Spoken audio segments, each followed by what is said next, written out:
Welcome to Jackie's Literary Corner. I am Jackie, and you guys know I told you a few weeks ago that I was having trouble with the editing software that goes with my Mac. Well, I finally was able to talk to my brother-in-law, and he helped me figure it out. I mean, I still don't know for sure if if this is gonna work or not. But I decided I'm gonna do this is kind of a practice video. And what my original intention was to film a video where I updated you on the reading I did over Christmas, and then I was gonna also include what I got for Christmas as well. But I decided instead I'm just gonna do that, which is what I got for Christmas, or more particularly the books I got for Christmas, instead of showing you, because I know the last few years I would usually show you everything as well, but I'm just gonna show you the books. Okay, so first, this is the book my parents got me, which is the Jane Austen Complete Juvenilia. So I will be able to read this for Jane Austen July this year. So this is a text and critical with this is an version with critical analysis, and if on this work, and okay, well, it says on the back here it includes the full text, everything that she wrote, that Jane Austen wrote, presented in a reader-friendly format. And I don't know if this is going to have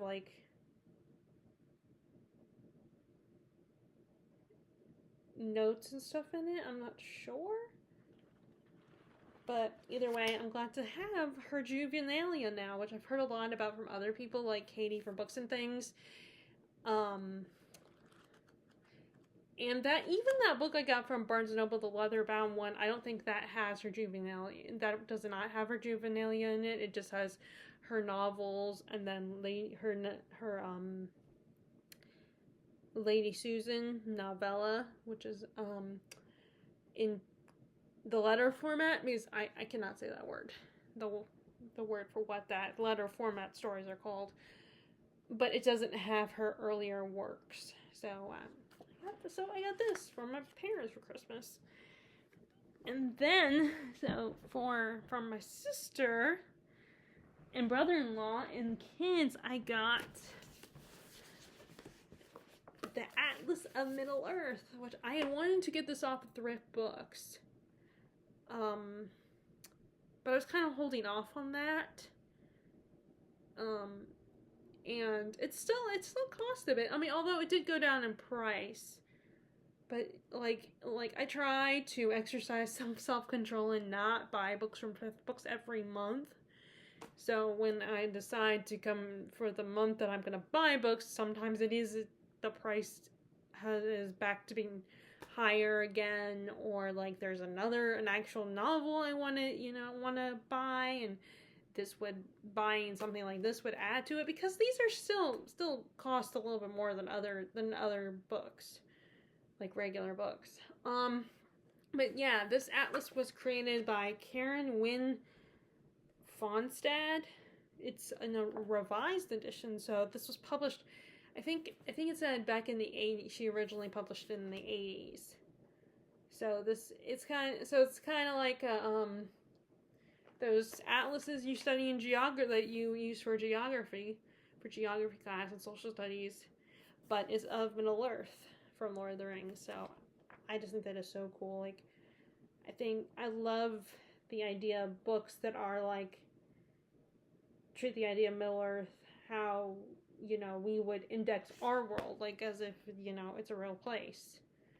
I always thought I would love to take a class on Middle-earth and just really study this world and everything. Treat it like I said, I look at it as I'm an academic and Middle-earth is my subject. I did start reading through it a little bit. Like, I read the introduction, and just where she talks about how what inspired this world. Like, another peer of hers was doing she said, let me go to the, where is it? A peer of hers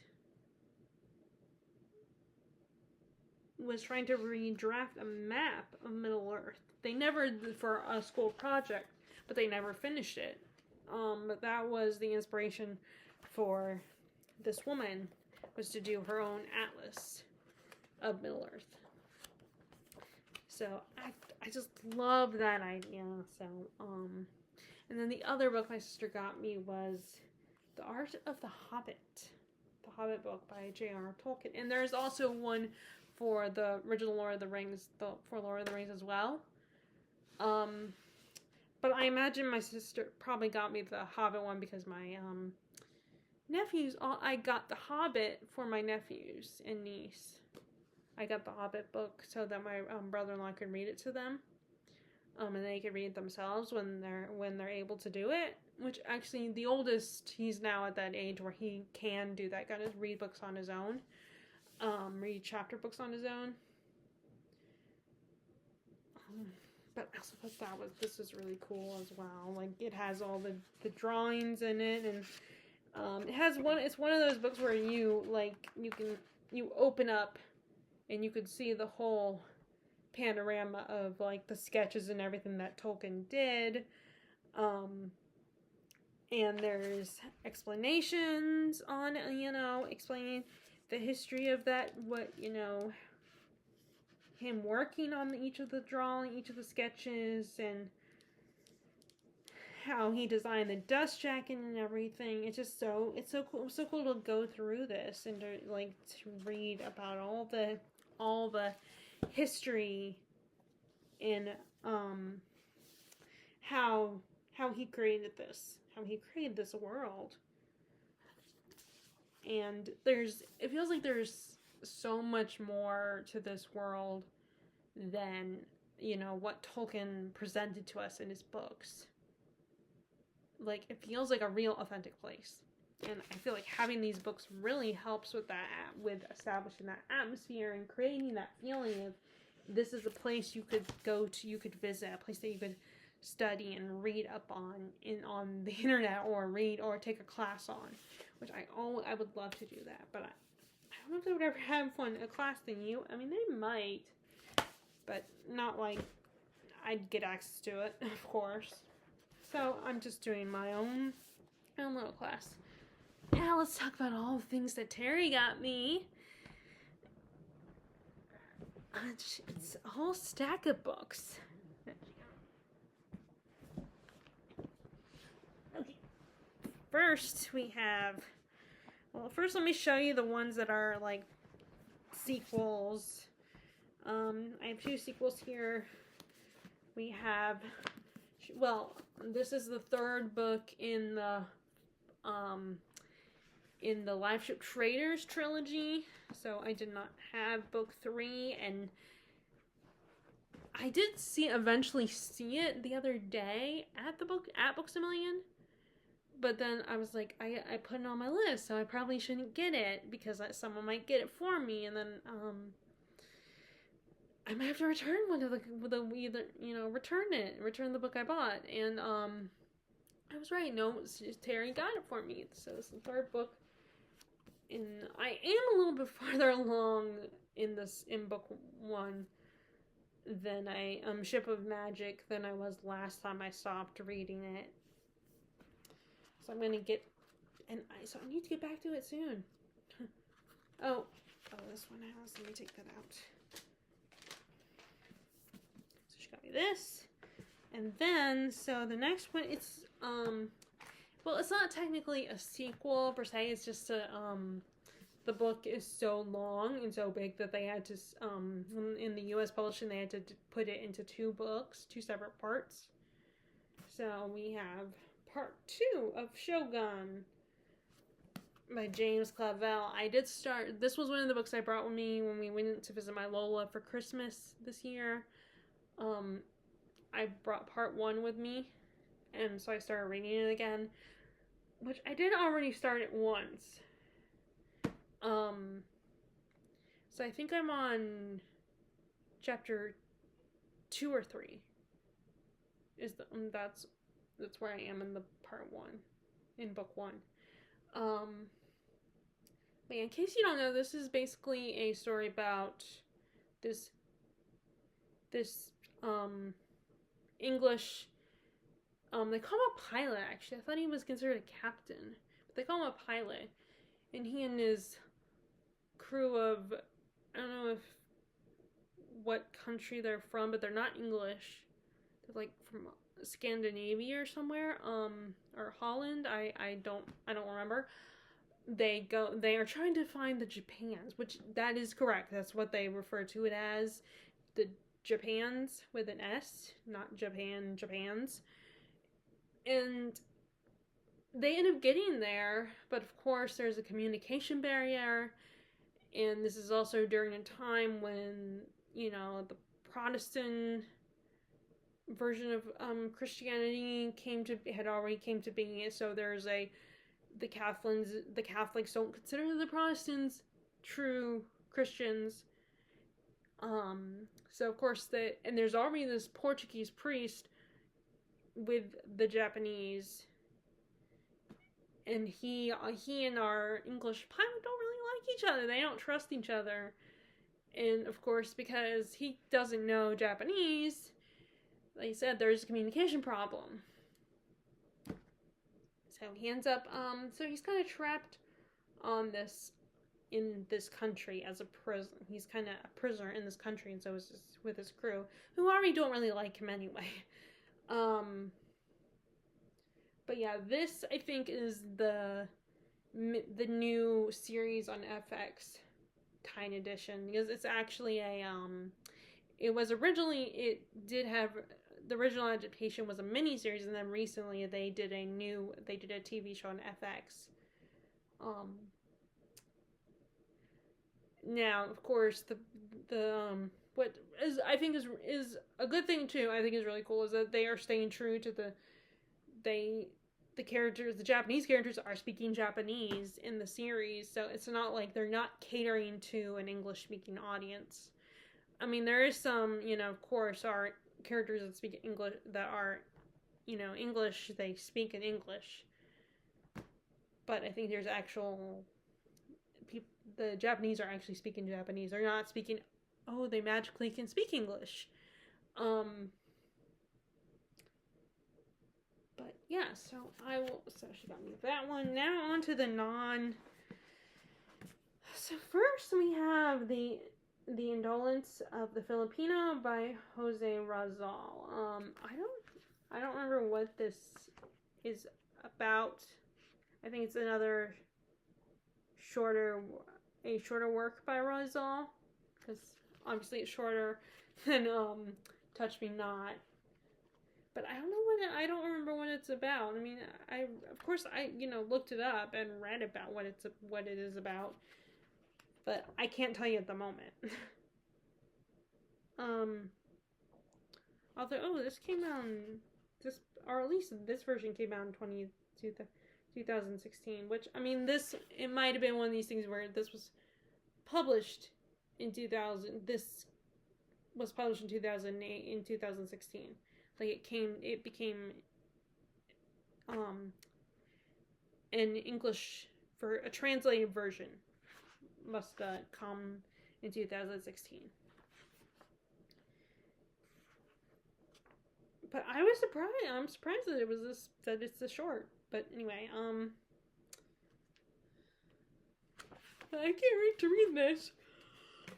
Excuse me. And actually, I think what I'm going to do is, I do have a free book reward on Thrift Books, and I have until June 14th, or January 14th, I keep saying June, January 14th, so I might use it and get the other 2 Filipino books that I wanted to, that I added to my list. that I would like to get. Including the sequel to Touch Me Not. But there's that. So I can't not wait to read this. Okay, and then the last two books. Well, first off, we have The History of Japan, and this is a revised edition. Okay, so these two guys, Mason and Kager, are tracing the enthralling evolution of modern Japan from its early prehistory through the post-Cold War period to the collapse of the bubble economy in the early 1990s. New findings shed additional light on the origins of Japanese civilization and the birth of Japanese culture, not merely chronologically of wars, imperial successions, and treaties. A History of Japan provides an in-depth analysis of the religion, culture, and arts of the Japanese people from the 6th century BC to the present. This contemporary classic, now updated and revised, continues to be an essential text in Japanese studies. Now, I'm not actually studying Japan. I just am really interested in it. Which I guess that's why you would be studying it. But I mean, like, I'm not taking any classes or anything. Obviously, if it got offered, then that'd be kind of fun. But I also feel like I have to learn the language too. I feel like I should learn the language as well. That's what I would want to do. But I feel like the first language I would love to learn is Tagalog, or at least as close as I can get. Unfortunately, my grandma's 87, so she can't really get. I feel like it would be hard for her to teach me Tagalog. But yeah, there is that. And then the last one I have here is another Lord of the Rings related, and that is J.R.R. Tolkien, a biography by Humphrey Carpenter. Which, again, I was thinking this would be a little bit bigger, but a little bit longer. But nope, it's not. Or at least it's not physically, that it doesn't look that big. Like, the letters are, the book with the letters by Tolkien, which is referenced in one of those books that my sister got me, that's longer. But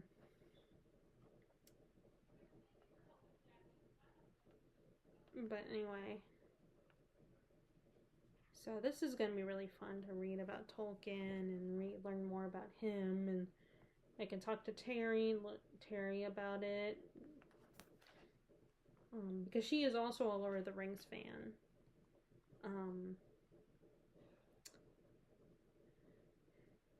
But it's just, I think writer friendships are really intriguing.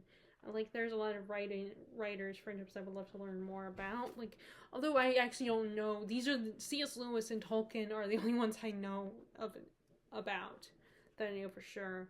Although I guess I know about, I've heard that Trollope and Dickens were friends, so I would love to read about them. Although I know a lot of people seem to be apprehensive about reading biographies about the writers of that era.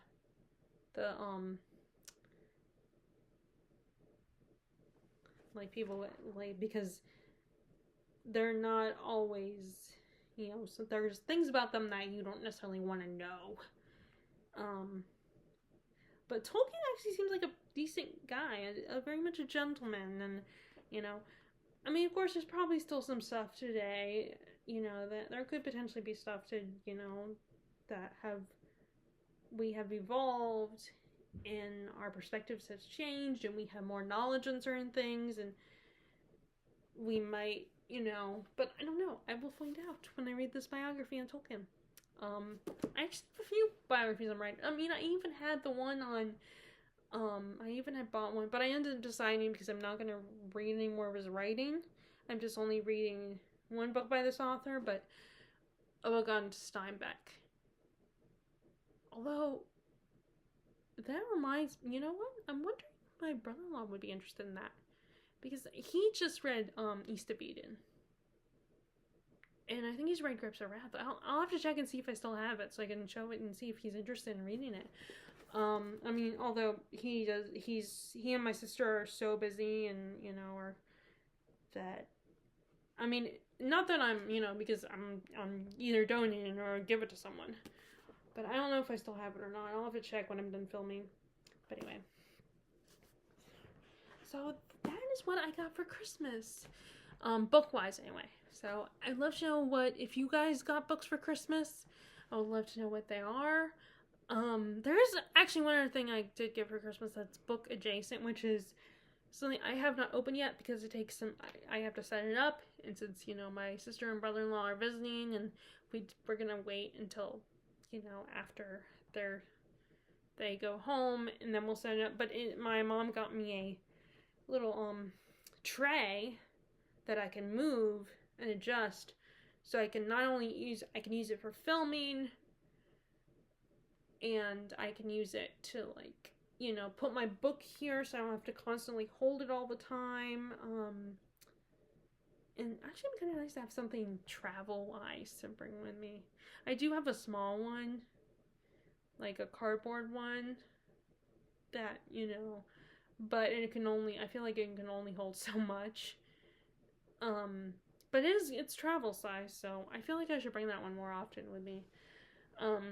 Although now I have a Kindle, so.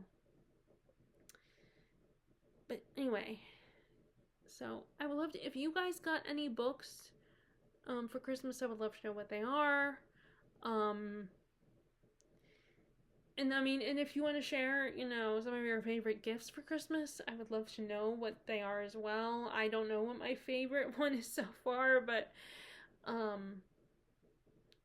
anyway, so if you guys like this video, be sure to give it a thumbs up, click subscribe if you haven't already. Click the bell notification below if you want to be notified about my latest videos. And I hope you are enjoying your reading and you had a good Christmas, if you celebrate Christmas, of course. And Happy New Year. Alright, talk to you later. Bye.